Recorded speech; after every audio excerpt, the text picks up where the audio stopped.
গুরুতর বায়ু দূষণের কারণে ঢাকার অদূরে সাভার উপজেলাকে দেশের প্রথম ডিগ্রেডেড এয়ারশেড এলাকা হিসেবে ঘোষণা করেছে সরকার। পরিবেশ দূষণ বিধিমালা ২০২২-এর ৫ নম্বর ধারা অনুযায়ী এই সিদ্ধান্ত নেওয়া হয়েছে। ঘোষণার ফলে আগামী মাস থেকে সাভারে টানেল ও হাইব্রিড হফম্যান কিলন ছাড়া অন্যান্য সব ধরনের ইটভাটার কার্যক্রম বন্ধ থাকবে।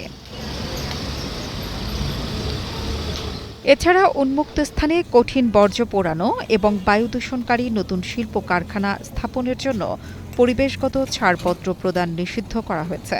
পরিবেশ অধিদপ্তরের তথ্য অনুযায়ী সাভারের বায়ুমানের বার্ষিক গড় জাতীয় মানমাত্রার প্রায় ৩ গুণ বেশি। শুষ্ক মৌসুমে সেখানকার দূষিত বায়ু ঢাকায় প্রবাহিত হয়ে রাজধানীর জনস্বাস্থ্যে মারাত্মক প্রভাব ফেলছে।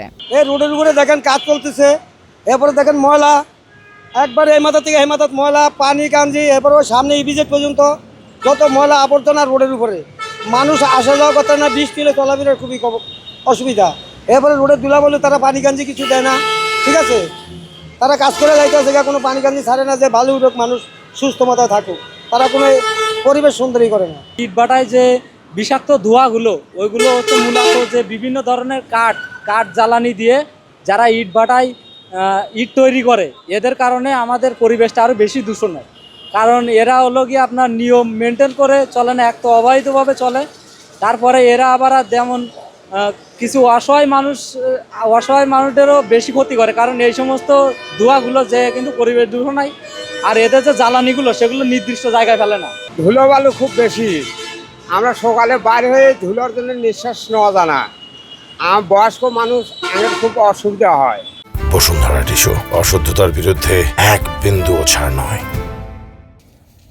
বায়ু দূষণের এত অপকারিতার পরেও ভিন্ন মত দিচ্ছেন ইটভাটার মালিকরা।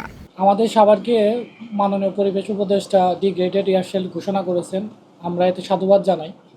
কিন্তু আমরা বা আমাদের পরিপ্রেক্ষিত, আমাদের যে বিষয়গুলো, এগুলো তারা বিবেচনায় নেয়নি।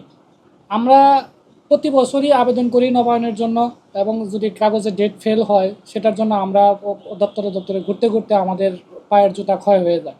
তবুও আমরা পরিবেশের কোনো কাগজ পাই না, বা আমাদেরকে অবৈধভাবে ওনারা ওনাদের ইচ্ছা মতো করে রাখে। সাভার উপজেলা নির্বাহী কর্মকর্তা জানান, ডিগ্রেডেড এয়ারশেড ঘোষণা শুধু সাভার নয়, পৌর ঢাকার পরিবেশ রক্ষায় গুরুত্বপূর্ণ ভূমিকা রাখবে।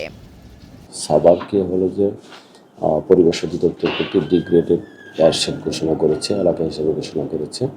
তো আমরা ইতিমধ্যে হলো যে পরিবেশে যেগুলো হলো দূষণ করে, যেসব ইটভাটা, তারপরে হলো যে টায়ার পুড়িয়ে তেল উৎপাদন করা, তারপর সীসা ফ্যাক্টরি সহ পরিবেশ দূষণকারী অনেক কারখানা আমরা ঘুরিয়ে দিয়েছি। তো এই জিনিসগুলো আমাদের অব্যাহত থাকবে।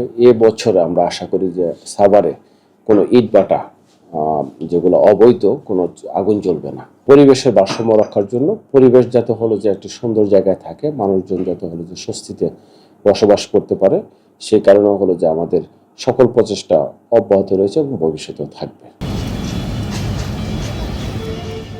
বিশেষজ্ঞরা বলছেন, পরিবেশ সুরক্ষায় এটি একটি ইতিবাচক পদক্ষেপ। তবে বাস্তবে এই সিদ্ধান্ত কতটা কার্যকর হয় সেটি এখন দেখার বিষয়। অপু খন্দকারের পাঠানো তথ্য ও ভিডিও চিত্রে ডেস্ক রিপোর্ট, কালের কণ্ঠ।